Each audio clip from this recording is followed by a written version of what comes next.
The average person is lied to between 10 and 200 times each day.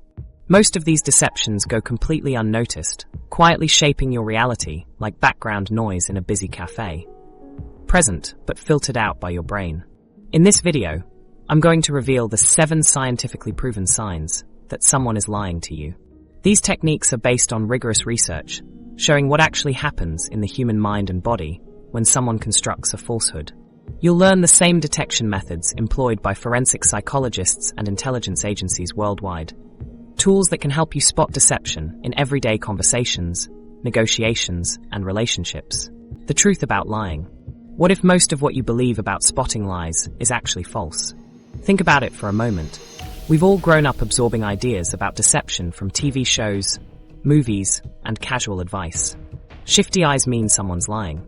Looking up and to the left means they're making something up. If they can't look you in the eye, they must be hiding something. These beliefs feel so intuitive that we rarely question their accuracy. The truth is that our cultural understanding of lie detection rests on a foundation of myths. Those confident assertions about specific behaviors that always indicate deception collapse under scientific scrutiny.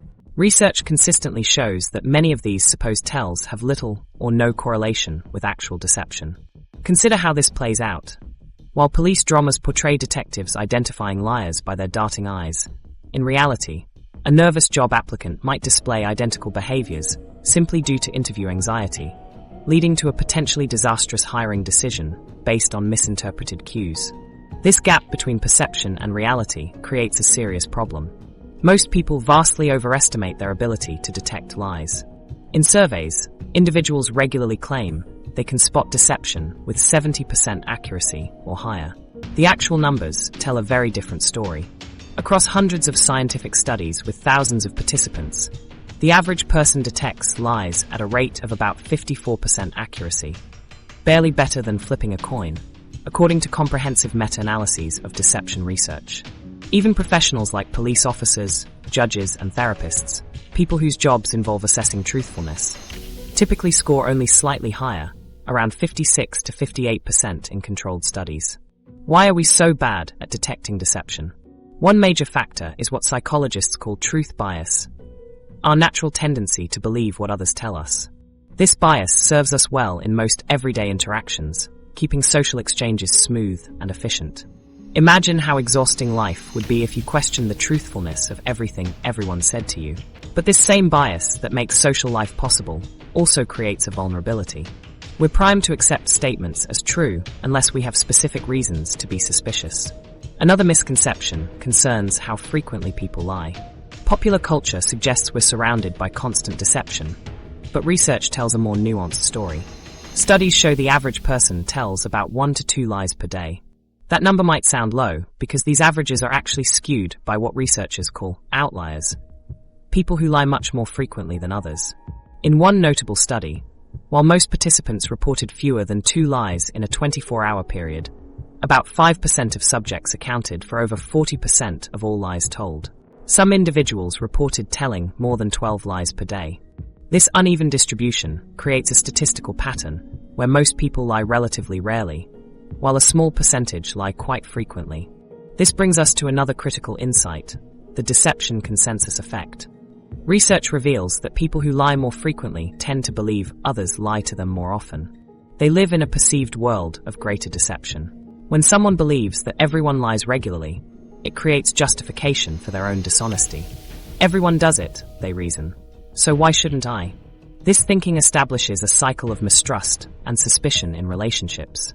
Breaking free from these misconceptions marks the first crucial step in becoming better at spotting actual deception. When you release preconceived notions about specific tells and recognize your own truth bias, you create space for more accurate observation. Instead of looking for single behaviors that supposedly prove someone is lying, you can begin to notice patterns and deviations that mean something in context. Understanding the science behind deception detection transforms how you navigate relationships and evaluate information. In professional contexts, you'll make better hiring decisions and negotiations when you can separate facts from fabrications. In personal relationships, you'll know when to trust your instincts about inconsistencies and when you might be misinterpreting normal behavior. The real secret to effective lie detection emerges from understanding the psychological processes that occur when someone constructs and maintains a falsehood. These processes create patterns that manifest differently in different people, but follow predictable psychological principles. When you understand the cognitive load and emotional pressures experienced by someone actively deceiving, the external signs of deception become more recognizable as manifestations of this internal struggle between truth and fiction. The psychology of deception. When someone constructs a lie, their mind engages in a complex battle between truth and fiction. Picture what happens in your own mind when you consider telling a lie. First, you need to suppress the truth, information your brain already knows and stores effortlessly. Then you must construct an alternative reality, a fabrication that seems plausible enough to be believed. Finally, you must maintain consistency between this fabrication and everything else you've previously said or might say in the future. This three-part cognitive process creates a psychological burden that manifests in observable ways. The decision to lie rarely happens in isolation. It occurs within a context of motivations, fears, and calculations. A person might lie to avoid punishment, gain advantage, protect someone's feelings, or preserve their self-image. These motivations color the psychological experience of deception. A lie told to protect someone from harm carries different emotional weight than a lie told for personal gain. This emotional foundation influences how the lie is constructed and delivered. Truth-telling requires significantly less mental work. When you recall a true memory, you're simply retrieving information already stored in your brain. You access and share what you know without creating anything new. This is like catching a single ball tossed your way, a straightforward task requiring minimal attention. Lying, however, is like juggling multiple balls simultaneously. You must hold the truth in mind, maintain your fabrication, and monitor everything you say for consistency, all at once. This increased cognitive load manifests in observable changes. Your speech patterns might alter, more pauses, fewer details, less fluid delivery.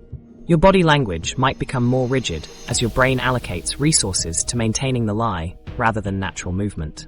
Your emotional expressions might seem delayed or incongruent with your words because your cognitive resources are divided. Think about a time when someone unexpectedly questioned a small lie you told. Perhaps you claimed to be working late when you were actually somewhere else. When asked, which project were you working on? You felt that moment of panic as your mind scrambled to create a consistent answer. That mental scramble, that brief delay and strain, exemplifies cognitive load in action. Beyond cognitive load, liars contend with detection apprehension, the fear of being caught. This fear creates a secondary layer of stress distinct from the effort of constructing the lie itself. Even accomplished liars experience this apprehension. The brain recognizes deception as socially risky behavior that could result in rejection or punishment, triggering the body's stress response.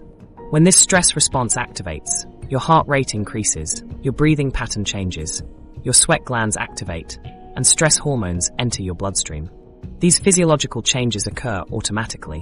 While an experienced liar might masterfully control their words and some aspects of their body language, these internal physiological responses prove much harder to suppress. This combination of cognitive strain and detection apprehension creates an emotional experience typically more intense than truth-telling. Liars frequently report higher levels of nervousness, guilt, and anxiety. These emotional experiences vary based on the lie's context, the person's moral framework, and their relationship with the person being deceived. These psychological processes form the foundation for all the physical and verbal signs of deception we'll explore. The behaviors we identify as tells emerge directly from these underlying mental processes.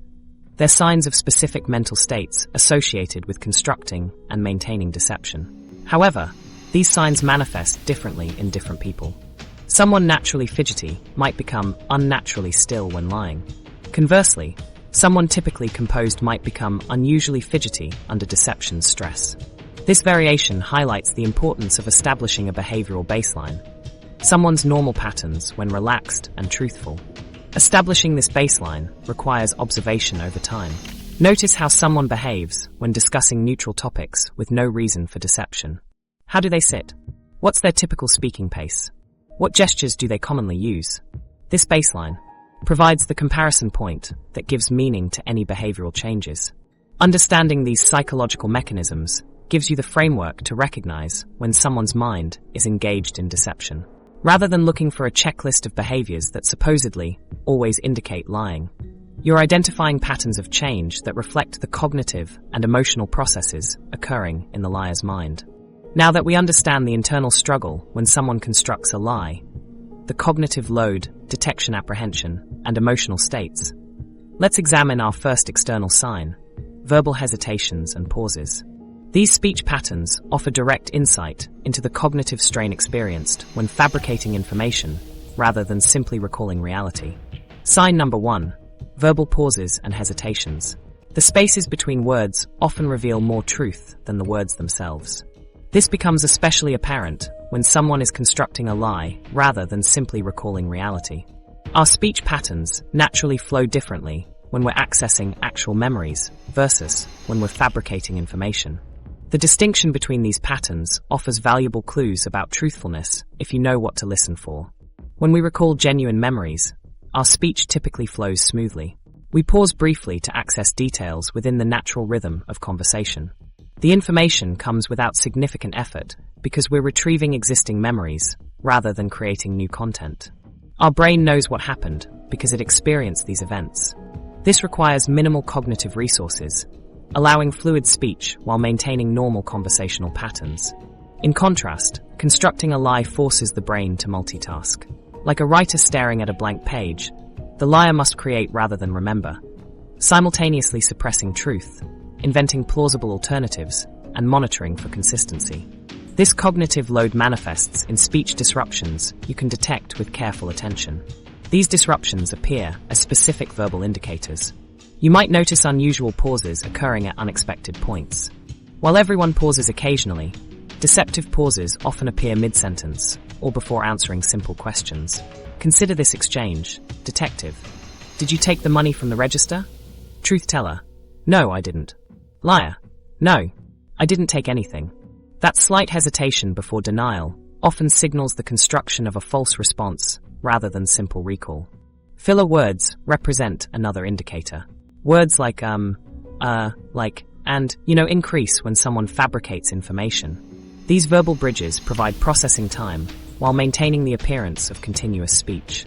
Someone who rarely uses in normal conversation but suddenly peppers their explanation with fillers may be experiencing increased cognitive load. Speech errors also increase during deception. These include false starts, grammatical errors, word repetitions, and partial words. I went to the store around 7 o'clock. The brain diverts resources from normal speech production to maintain the lie, causing verbal stumbles as attention splits between creating content and monitoring the story. Compare these responses to, where were you last night? Truth: I was at Mike's apartment watching the game. We ordered pizza around halftime, and I drove home around 11. Deception: I was, at Mike's place. We were just, hanging out and watching, the game. And then I left and came straight home. The second response contains more fillers, less specific detail, and hesitations suggesting information creation rather than retrieval. These patterns occur because liars must create information in real time when caught off guard or asked for unexpected details. Even with prepared stories, anxiety about discovery can disrupt rehearsed narratives. Stress activates the sympathetic nervous system, affecting speech production despite preparation. These signs alone don't provide definitive proof of lying. Speech disfluencies appear in various situations involving cognitive difficulty or emotional stress. Discussing trauma, recalling distant memories, explaining complex topics, or communicating in non-native languages. Even nervousness about important conversations creates similar patterns. To distinguish between normal disfluencies and potential deception, focus on changes from baseline communication and their context. Does their speech pattern alter when discussing certain topics? Do disruptions cluster around particular questions? Does fluidity return with neutral topics? Pay attention to asymmetric speech patterns within the same story. Truth tellers typically demonstrate consistency throughout their narrative. When someone speaks fluidly about certain parts, but shows increased disruptions describing specific details, those elements merit closer attention. The timing of hesitations matters too. Brief pauses before answering direct questions about wrongdoing appear more frequently in deceptive responses. Truth-tellers typically respond immediately to direct questions about their conduct, while liars often pause briefly to construct an appropriate denial.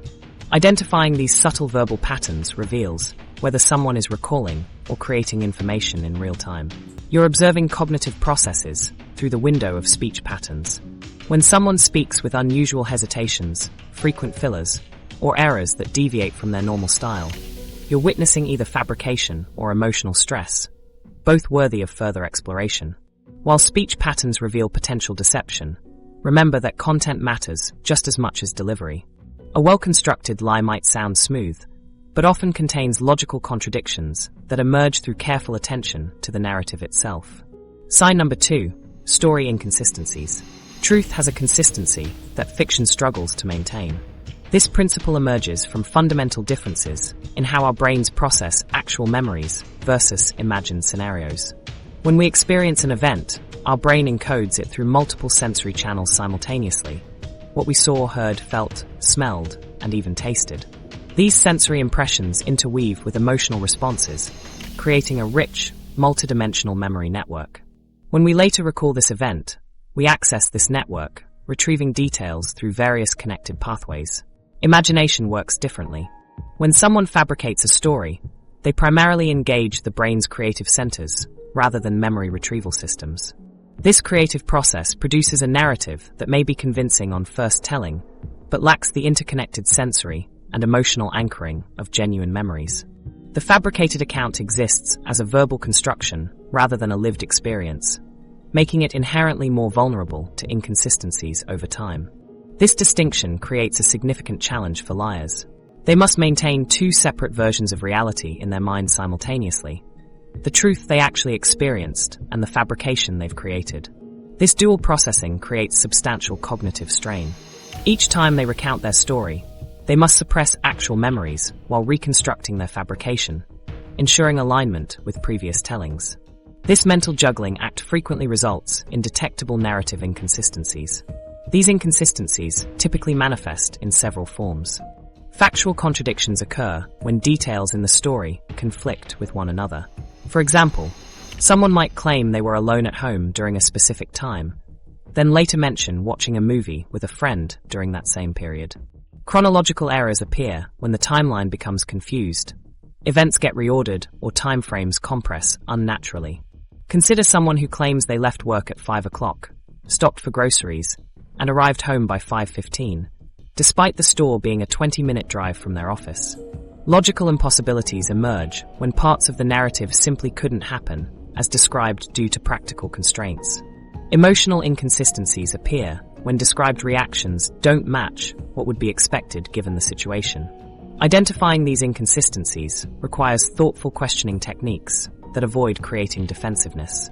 Direct accusations typically trigger defensive responses rather than revealing truth. Instead, ask open-ended questions that invite elaboration. Could you walk me through that again?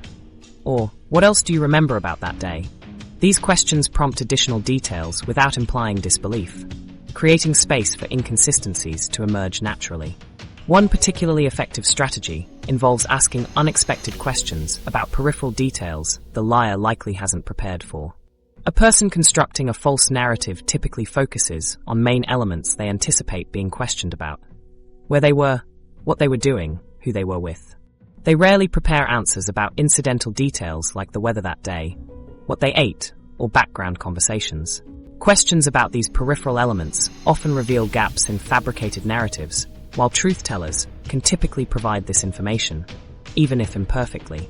Genuine memories typically maintain reasonable consistency in peripheral details across multiple tellings. The specifics might vary slightly due to normal memory processes, but the general framework remains stable. In contrast, fabricated stories frequently demonstrate the opposite pattern, maintaining rigid consistency in central claims while showing significant inconsistency in peripheral details. Like a puzzle with missing pieces, a deceptive narrative may appear complete at first glance, but closer inspection reveals critical gaps that cannot be filled convincingly. The sequence of questioning also matters. When people recount true experiences, they can generally navigate the timeline in multiple directions, moving forward chronologically, working backward from the conclusion, or jumping between connected events. When someone has fabricated a story, this flexibility often diminishes. They typically rehearse their narrative in a specific sequence, and requests to recount events out of order frequently produce hesitations or contradictions. Genuine memories naturally contain gaps and occasional contradictions. Our brains don't record experiences like video cameras. We reconstruct memories each time we recall them. Stress, trauma, alcohol consumption, and the passage of time all affect memory accuracy. The key to distinguishing between normal memory errors and deceptive inconsistencies lies in the pattern of discrepancies. Normal memory errors typically involve peripheral details and include acknowledgments of uncertainty. I think it was blue, but I'm not entirely sure. Deceptive inconsistencies more frequently involve central aspects of the narrative and often prompt defensive responses when identified. By paying attention to these narrative patterns, you can identify when someone's story doesn't align with how genuine memories function. While words can be carefully controlled by a conscious mind determined to deceive, the body often reveals what the mind is trying to conceal through subtle shifts in posture, movement, and tension. Signs that emerge from the body's body language responses to psychological stress. Your body responds to the stress of lying before your conscious mind even registers it. Long before you've formed the words of a deception, your nervous system activates, triggering a cascade of subtle physical responses. These responses emerge from deep evolutionary programming, the body preparing for potential threat when engaged in risky social behavior. This physiological reaction creates changes in movement, posture, and tension that remain largely outside conscious control, making body language one of the most revealing aspects of deception detection. Body language serves as a window into our emotional and cognitive states. Think of your body as a continuous broadcaster of your internal experience. When you feel confident, your posture naturally opens up, shoulders back, head high, movements fluid and purposeful. When anxious, your body contracts, shoulders hunched, movements restricted, tension visible in your muscles. These physical expressions occur automatically, reflecting emotional states without conscious direction. Like a car's dashboard warning lights that illuminate before engine damage occurs, your body signals internal states before you consciously process them. This automatic physical expression creates a challenge for someone attempting deception. While a practiced liar might carefully control their words, controlling all aspects of body language simultaneously requires extraordinary effort. The cognitive load of maintaining a false narrative creates physical tension that manifests in observable ways. However, no single body movement definitively proves someone is lying. The key lies in clusters of changes from someone's baseline behavior that occur specifically when discussing sensitive topics. Different parts of the body reveal different aspects of the internal experience of deception. The legs and feet, furthest from the brain and least consciously monitored, often provide the most honest signals. When someone feels uncomfortable, their feet frequently point toward exits or away from the person they're speaking with. You might notice increased leg movement, bouncing feet, tapping toes, or legs wrapped around chair legs in a self-restraining position. These movements reflect the body's instinctive desire to flee from a threatening situation. The hands reveal different aspects of internal state, particularly the degree of restraint someone is exercising. During deception, people often display significantly decreased hand movement. They might hold their hands still in their lap, tuck them under their legs, or keep them in pockets, positions that restrict the natural gesturing that typically accompanies truthful speech. When gestures do appear, they might seem mechanical or disconnected from speech content, occurring slightly after the related words, rather than simultaneously, as in truthful communication. The torso communicates comfort level and openness. Under deception stress, people often display increased rigidity in their upper body. They might lean away from the questioner, cross arms in a protective posture, or turn their torso slightly away while keeping their face oriented toward the conversation. These positions create physical barriers, reflecting the psychological distancing occurring as they separate themselves from their deceptive statements. Self-adapters, movements where a person touches or adjusts their own body or clothing, serve as unconscious self-comfort mechanisms that help regulate anxiety. Watch for increased face touching, neck rubbing, ear tugging, hair adjusting, or clothing manipulation during deceptive statements compared to someone's baseline behavior. The direction and orientation of feet provide surprising insight into someone's genuine desires. When genuinely engaged in a conversation, people typically point their feet toward their conversation partner. When uncomfortable, the feet often shift toward available exits while the upper body remains engaged. This incongruence reflects the conflict between social requirements and internal desire, a conflict particularly common during deception. Perhaps the most revealing signs appear when verbal statements contradict physical movements, what experts call incongruence. A person might verbally express certainty while their body shows doubt through a slight head shake. They might deny anger while displaying tension in their jaw and shoulders. These disconnects result from the difficulty of controlling both verbal and nonverbal channels simultaneously. Several common misconceptions require correction. Crossed arms don't automatically indicate deception. Someone might simply be cold or comfortable in that position. Eye contact patterns vary significantly across cultures, personalities, and neurodevelopmental conditions. Fidgeting can indicate anxiety, but also boredom or excess energy. These behaviors only become meaningful when they deviate from someone's normal patterns during sensitive topics. Learning to observe these subtle physical shifts gives you access to unspoken communication beneath conscious awareness. You receive information from two channels simultaneously, the controlled verbal channel and the more automatic nonverbal channel. When these channels align, coherence suggests truth-telling. When they diverge, the contradiction warrants further exploration. While the body reveals deception through patterns of movement and tension, the face holds special significance as our direct emotional display system. As we'll explore next, our facial expressions connect most directly to our emotional centers, making the face particularly vulnerable to revealing hidden emotions through microexpressions. Sign number 4. The frozen face and microexpressions. The human face contains 43 muscles specifically designed to express emotion. These muscles work together to create thousands of different expressions, from obvious displays like broad smiles to the subtlest narrowing of the eyes. Your face functions as an emotional billboard, continuously broadcasting your internal state to those around you. When someone lies, these facial muscles often betray what their words attempt to conceal, creating a disconnect between what they say and what their face reveals. This disconnect emerges from a fascinating phenomenon known as microexpressions.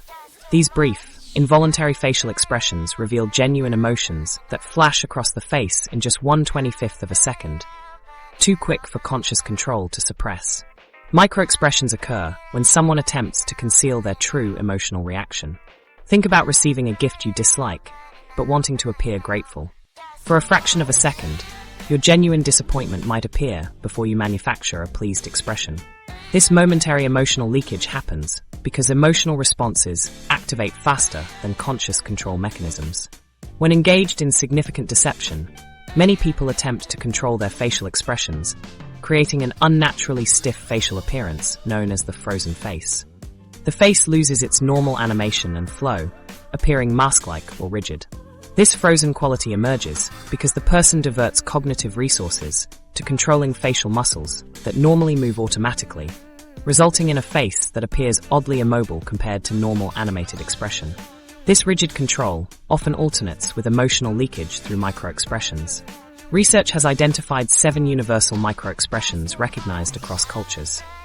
Anger, lowered brows, tightened eyelids, narrowed lips. Fear, raised upper eyelids, tensed lower eyelids, horizontally stretched lips. Sadness, drooping upper eyelids, slightly pulled down lip corners. Disgust, wrinkled nose, raised upper lip, slightly raised cheeks. Contempt, distinctive one-sided mouth raise, the only asymmetrical expression. Surprise, raised eyebrows, widened eyes, opened mouth. Happiness, raised cheek muscles, and crow's feet wrinkles beside the eyes. We saw this phenomenon dramatically during a presidential press conference when a politician was asked about allegations against him.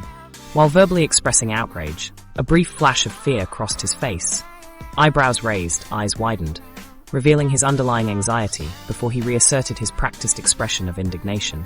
Viewers who caught this momentary lapse gained insight into his emotional state that his words attempted to conceal. True happiness engages muscles around the eyes that voluntary smiles typically cannot activate, a distinction known as the Duchenne marker. When facial expressions don't match someone's words, we observe incongruent expressions. Someone might verbally express sadness while their face shows relief. These mismatches occur because controlling both channels simultaneously requires significant cognitive effort. Microexpressions hold particular value in deception detection because they're extremely difficult to fake or suppress. While accomplished liars can control their words and some aspects of body language, the neural pathways between emotional experience and facial expression operate largely automatically, making them highly resistant to conscious control. You can improve your ability to spot these fleeting expressions through practice. Study the 7 universal expressions until you can instantly recognize each one. Practice with training tools that show expressions at gradually increasing speeds. Watch emotional situations with sound muted, interviews, reality shows, or political debates to focus entirely on facial movements.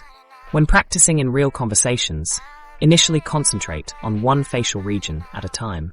Pay attention to asymmetry, which often indicates mixed emotional states or suppression attempts. Notice expression timing relative to speech content. Genuine expressions typically begin slightly before related verbal statements, while manufactured ones often appear after. Context remains crucial when interpreting facial expressions. A microexpression of fear might indicate deception, but could also reflect concern about being falsely accused or anxiety about the conversation topic itself. These expressions reveal genuine emotion, but determining what triggered that emotion requires consideration of the full situation. By training yourself to notice these split-second emotional leakages, you gain insight into concealed emotions most people miss entirely. When a microexpression contradicts someone's stated position, it signals an area for further gentle exploration rather than immediate conclusions. The face reveals a complex emotional story, but represents just one component of understanding potential deception. Beyond facial expressions, people engage in specific self-soothing behaviors when experiencing the stress of lying. These pacifying movements create another observable pattern that we'll explore next as we continue uncovering the physical signals of deception. Sign number 5, self-soothing behaviors. When the mind experiences the stress of deception, the body instinctively seeks comfort through subtle movements that reveal what words attempt to conceal. These self-soothing behaviors emerge from our most basic neurological wiring. Think about how you might rub your neck when tense, or play with your hair during an uncomfortable conversation. These actions aren't random fidgeting. They serve a specific biological purpose. When we experience stress or anxiety, our nervous system activates, creating physical discomfort. Our bodies then naturally respond with behaviors designed to reduce this discomfort and restore a sense of calm. This stress-response connection explains why self-soothing behaviors increase during deception. Lying creates a particular type of stress combining cognitive strain, fear of detection, and often guilt or anxiety about the deception itself. As these emotional pressures build, the body automatically seeks relief through physical actions that stimulate nerve endings connected to our parasympathetic nervous system, the system responsible for calming us down after stress. The person lying rarely notices these behaviors, making them especially valuable as indicators of internal conflict. These comfort-seeking actions manifest in several common forms. Face touching represents a frequent self-soothing behavior. Hands repeatedly moving to rub eyes, touch lips, stroke cheeks, or cover parts of the face. These movements stimulate sensitive facial nerve endings, triggering calming neurotransmitter release. Similarly, throat clearing and swallowing increase during deception as stress activates our sympathetic nervous system, reducing saliva production and creating dry mouth. The throat's laryngeal muscles, used in speech production, accumulate tension during anxiety, prompting clearing behaviors for relief. Neck rubbing serves as another common mechanism, as this area contains numerous nerve endings and pressure points that, when stimulated, help reduce stress responses. The neck also houses major blood vessels supplying the brain, and touching this area can unconsciously attempt to slow heart rate and calm physical stress responses. Hair adjusting and object manipulation provide additional avenues for stress relief. Running fingers through hair or twirling it stimulates sensitive scalp nerve endings, creating a pleasant sensory distraction. Meanwhile, behaviors like spinning a ring, clicking a pen, or rearranging items channel nervous energy, while providing tactile stimulation that helps regulate emotional states. The repetitive nature of these actions creates a focusing mechanism that helps maintain composure during the cognitive strain of constructing deception. The distinction between normal fidgeting and stress-related self-soothing lies in patterns of timing, clustering, and intensity. Consider this example. During a workplace interview, Mark discusses his daily responsibilities with occasional adjustments to his glasses. When asked about missing inventory from his department, his behavior transforms dramatically. He touches his face repeatedly, clears his throat multiple times, rubs his neck, and continuously fidgets with his wedding ring, all while explaining he has no knowledge of the situation. This sudden clustering of self-soothing behaviors, specifically during discussion of the missing inventory, reflects the heightened stress associated with that particular topic. These behaviors must always be evaluated against someone's baseline patterns. Some people naturally touch their face frequently, while others rarely do so. The key indicator isn't the presence of these behaviors, but their increased frequency during specific topics compared to the person's normal mannerisms. Someone who constantly plays with their hair isn't necessarily lying when they continue this behavior during questioning. The significance emerges when these behaviors intensify in response to particular discussion points. Context matters significantly. Similar self-soothing behaviors might appear during discussions of emotional topics or uncomfortable subjects regardless of truthfulness. A person describing a traumatic event truthfully might display extensive self-soothing due to the emotional stress of recalling difficult experiences. Someone discussing a deeply personal matter might show increased comfort-seeking actions due to embarrassment rather than deception. These behaviors indicate emotional or cognitive stress, not necessarily dishonesty. Recognizing these subtle comfort-seeking behaviors reveals when someone experiences internal conflict, regardless of its specific cause. You're observing their automatic physiological response to stress, a response occurring largely outside conscious control. When you notice these self-soothing patterns emerging during specific conversational topics, you've identified areas where the person experiences heightened stress, warranting gentle exploration of why those particular subjects trigger such a response. While physical behaviors provide visible evidence of internal states through these self-soothing patterns, the voice carries equally powerful indicators of emotional truth. The voice connects directly to our emotional centers through neurological pathways that remain largely outside conscious control. This connection creates vocal changes during deception that, once you learn to recognize them, reveal emotional states that words alone attempt to conceal. Sign number 6, vocal changes. The voice carries emotional information that words alone cannot conceal.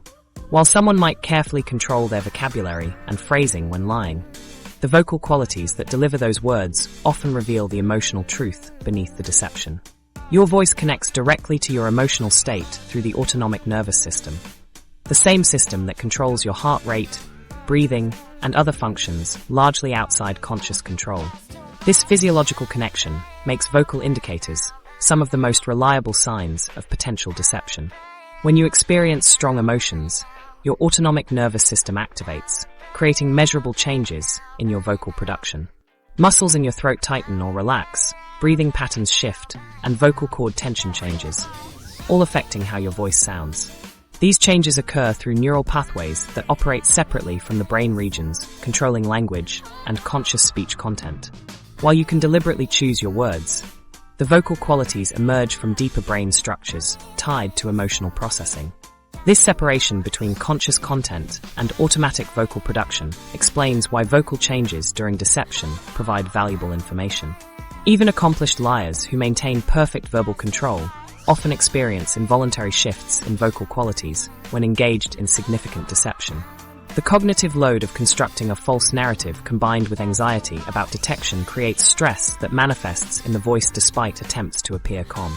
Research has identified several specific vocal indicators that frequently accompany deception. Pitch elevation ranks among the most common, occurring in approximately 70% of people when experiencing the stress associated with lying. This change happens because stress increases tension in the vocal cords, causing them to vibrate at a higher frequency. The pitch shift might be subtle, detectable when compared to someone's baseline speaking voice.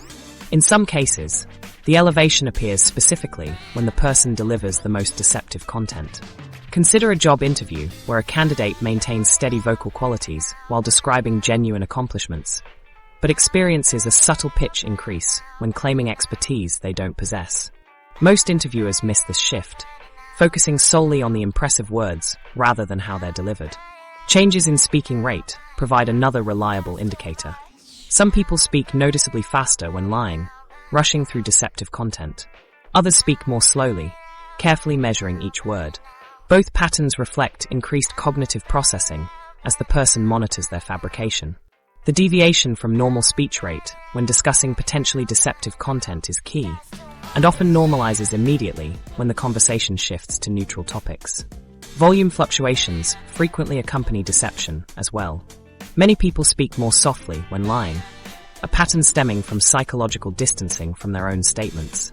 Others may suddenly speak louder, overcompensating to sound more confident. The significance lies in the change from baseline volume rather than absolute loudness. Different emotional states affect these vocal qualities in predictable ways. Anger and fear typically raise pitch, increase volume, and accelerate speaking rate. Sadness generally lowers pitch, decreases volume, and slows speaking rate. Anxiety often produces a quavering tone with inconsistent volume control. Understanding these emotional vocal signatures helps identify what someone might be feeling regardless of their words. Breath control issues during lying create additional audible changes. The stress response often alters breathing, making it shallower and less regular.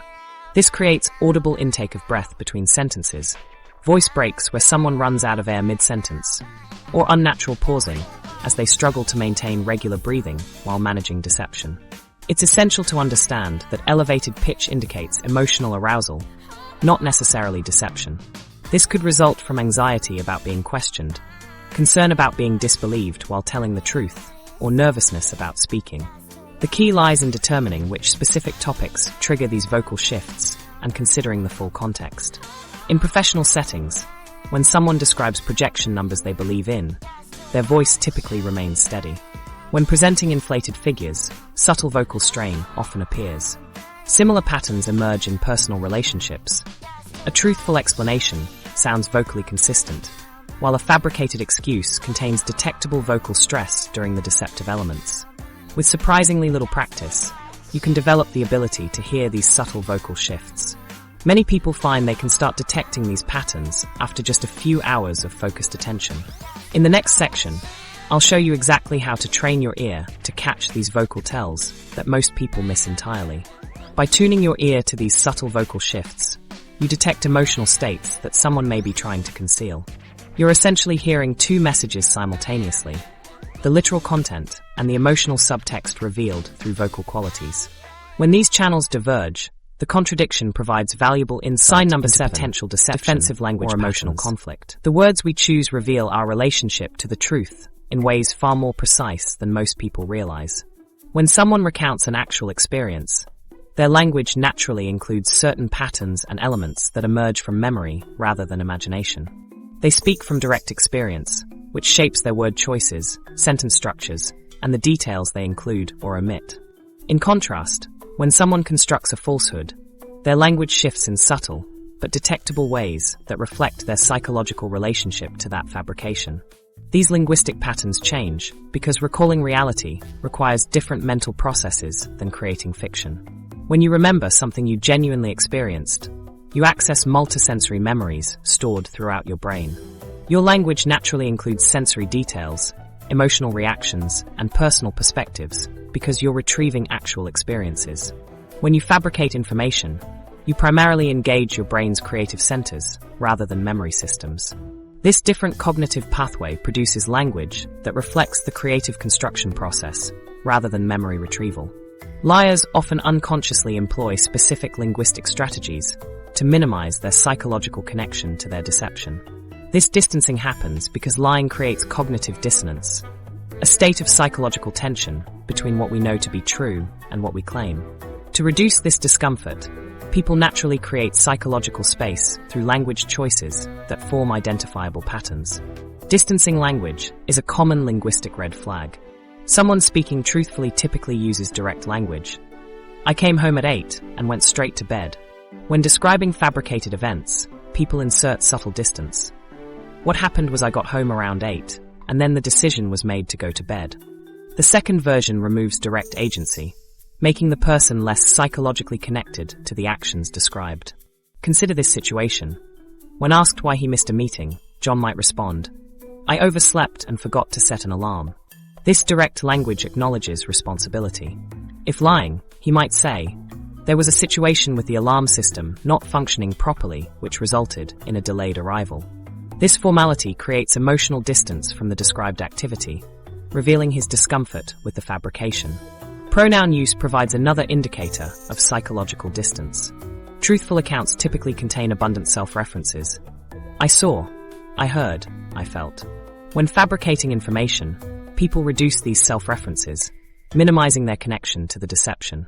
They switch to passive voice, the door was opened. Use collective pronouns, we went to the store. Or eliminate pronouns entirely, there was a decision to go to the store. Qualification phrases represent another red flag. Statements preceded by to be honest, believe me, trust me, or frankly speaking, often signal potential deception. These phrases attempt to artificially bolster credibility, something rarely needed when actually telling the truth.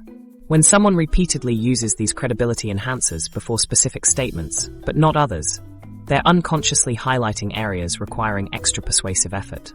Truthful accounts contain richer sensory and emotional content than fabricated ones.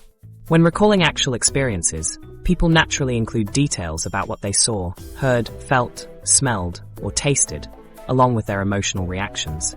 Fabricated accounts often lack this multisensory richness, focusing primarily on visual information while containing fewer references to other senses or emotional responses. Question-answering patterns provide additional insights. When asked direct questions about potential misconduct, truthful respondents typically provide direct answers. Deceptive individuals often answer questions with questions. Why would you ask that? Attack the questioner. You always think the worst of me. Or offer irrelevant information that doesn't address the question. These diversionary tactics provide psychological escape routes from directly stating falsehoods. Professional statement analysis also examines changes in tense, which often reveal psychological distancing from fabricated elements. Someone might describe most of an event in past tense, but switch to present tense when reaching deceptive portions. Information gaps appear where critical details would logically belong, but are conspicuously absent. Unusual detail imbalances emerge when someone provides excessive detail about irrelevant matters while offering minimal information about central events. By analyzing these subtle language choices, you can identify when someone is creating psychological distance from their own statements. You're observing how their relationship to their words shifts when discussing different topics, providing insight into which statements create internal psychological conflict.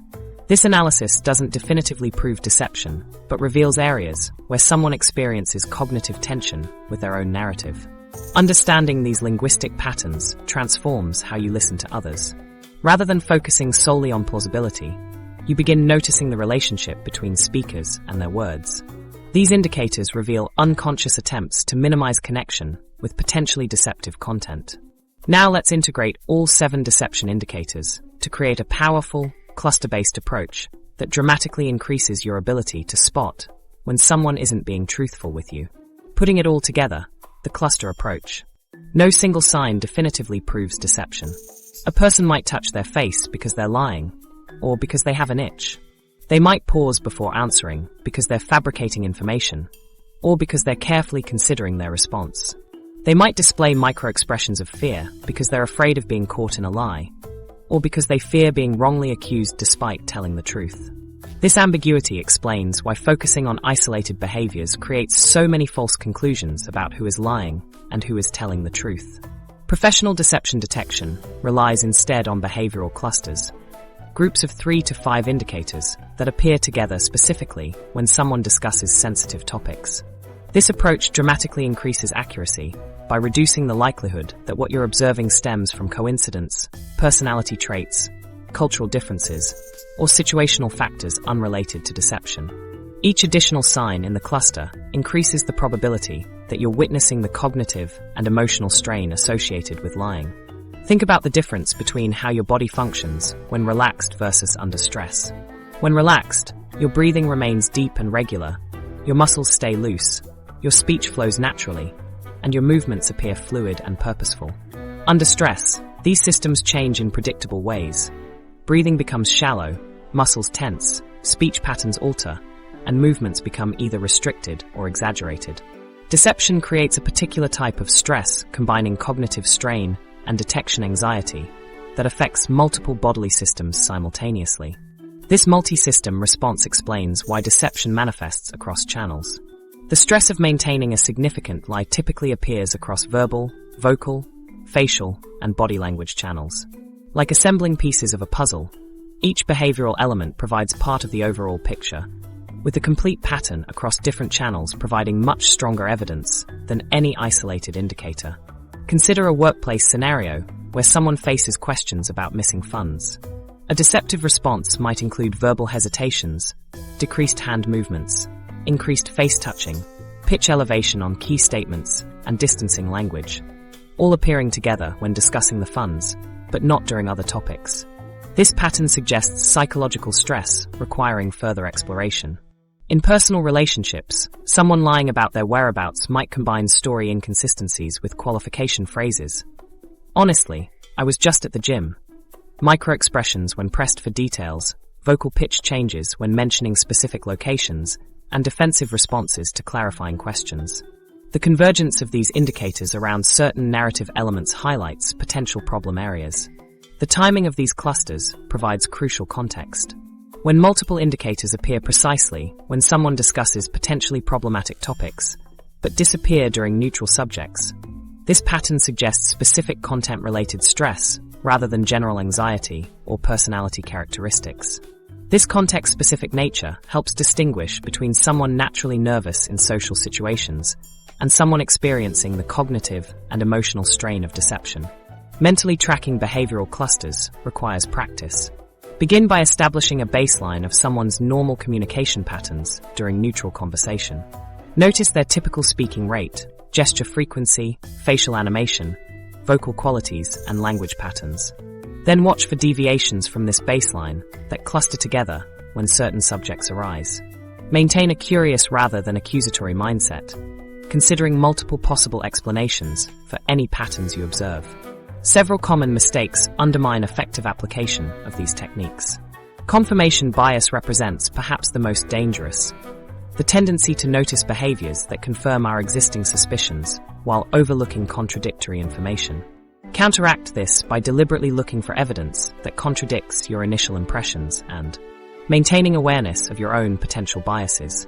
Another common error involves applying universal interpretations to culturally specific behaviors. Eye contact norms, personal space preferences, emotional expression patterns, and vocal characteristics vary significantly across cultures. What constitutes normal behavior differs based on cultural background, making cross-cultural deception detection particularly challenging without specific cultural knowledge. By taking this holistic, cluster-based approach, you transform from looking for signs of lying to recognizing patterns of psychological stress and cognitive load. This shift maintains accuracy while reducing false accusations or misdeception.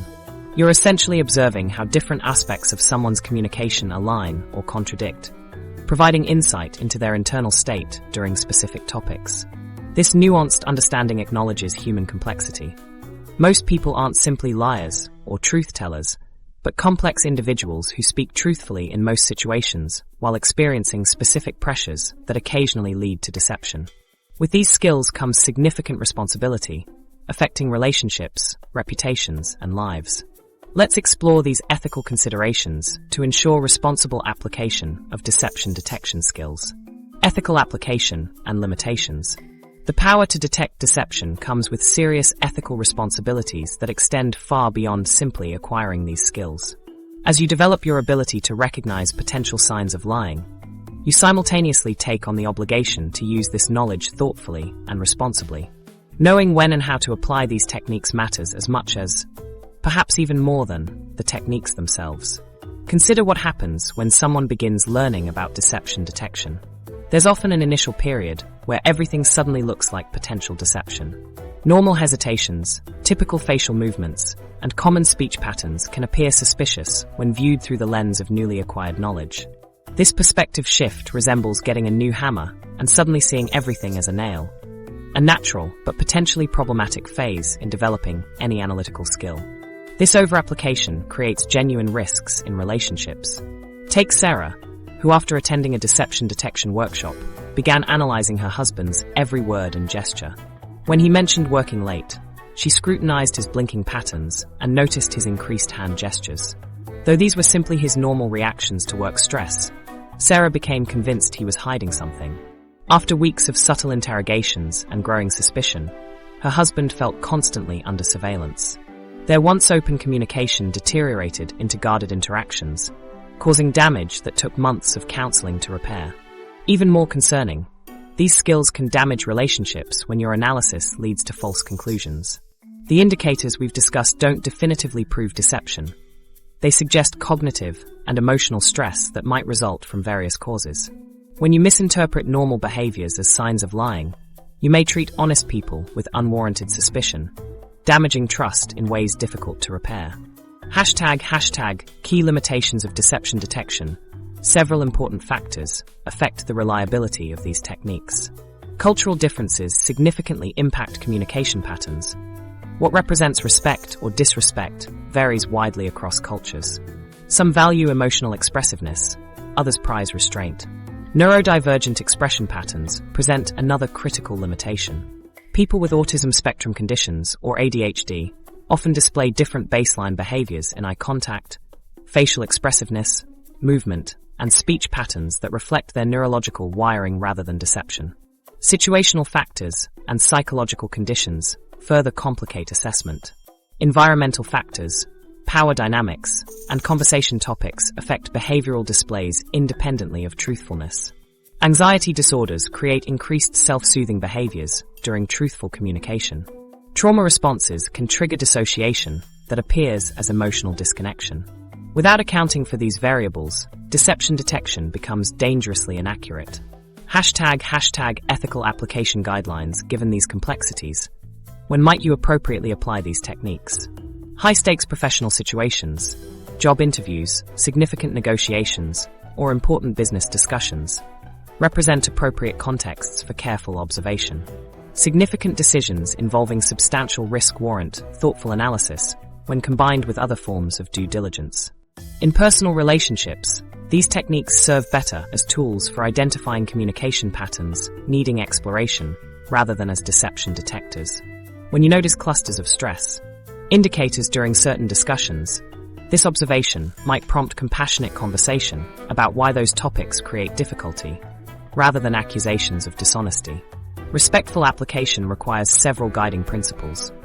Focus on patterns rather than isolated behaviors. Actively consider alternative explanations for any patterns you observe.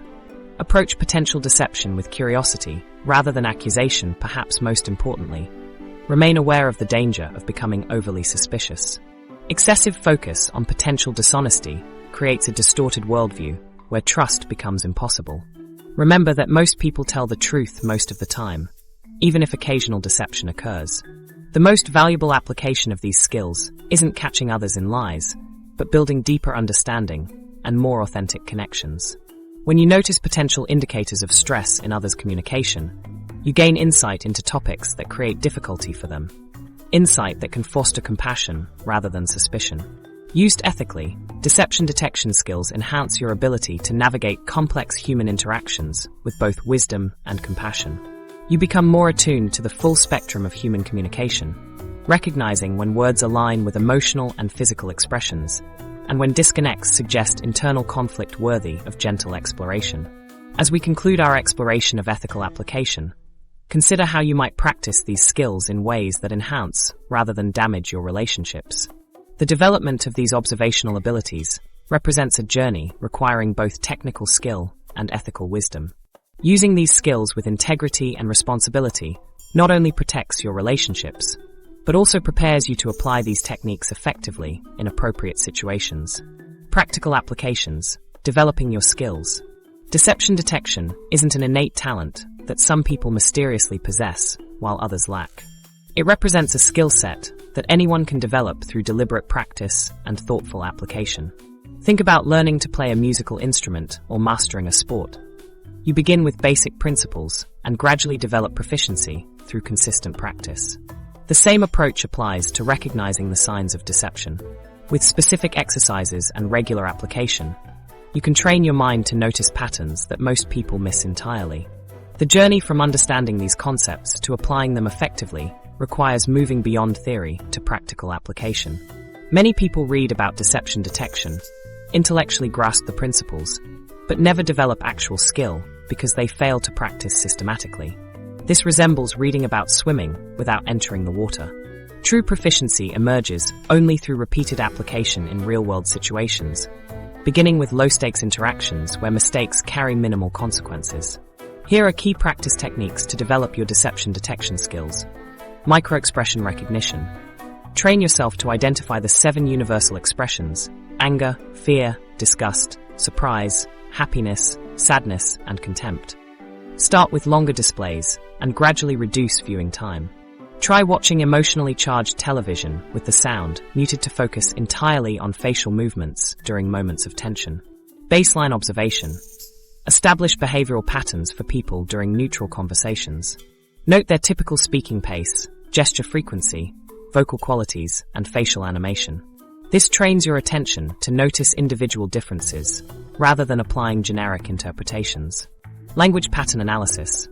Analyze conversations for linguistic indicators, distancing language, pronoun use, sensory details, and qualification phrases. This trains your ear to notice these patterns in real time without written analysis. Have you noticed how your friends' speaking patterns change when discussing sensitive topics? What baseline behaviors have you observed in your regular interactions? Integrated practice. Use news interviews to practice multiple detection skills simultaneously. Establish baseline behavior during non-controversial portions, then watch for clusters of changes when the conversation shifts to difficult topics. This develops your ability to recognize behavioral clusters rather than isolated signs. In everyday practice, incorporate these observations naturally into normal interactions. Ask open-ended questions about neutral topics to establish baselines, then notice if patterns change when conversation shifts. Maintain curiosity rather than suspicion, approaching the practice as an exploration of human communication. Feedback is essential for improving accuracy. Without knowing when you're right or wrong, you might reinforce incorrect assumptions. Notice when your observations are later confirmed or contradicted by additional information. Did the behavioral patterns you noticed actually correlate with later discovered truth? Resources for continued learning include What Everybody is Saying by Joe Navarro, Telling Lies by Paul Ekman, Spy the Lie by Philip Houston, online courses from the Paul Ekman Group, certification programs from the Center for Body Language. Consider Michael's experience. After 6 months of practice, he noticed his teenage son's microexpressions of distress despite verbal assurances that everything was fine. Rather than challenging him, Michael created space for open conversation, eventually learning about bullying issues his son had been concealing. These skills didn't just help me catch a lie, Michael shared. They helped me understand when someone I care about needed support they couldn't ask for directly. How might these skills transform your important relationships? When have you sensed something was being withheld, but couldn't pinpoint why? Maintain a learning mindset, rather than assuming expertise too quickly. The Dunning-Kruger effect proves particularly dangerous in deception detection. Beginners often express the highest confidence, while genuine experts recognize the complexity and limitations of these skills. Approach your development with humility, recognizing that proficiency develops over years rather than days. With consistent practice and ethical application, you develop a nuanced understanding of human communication that extends beyond spotting lies.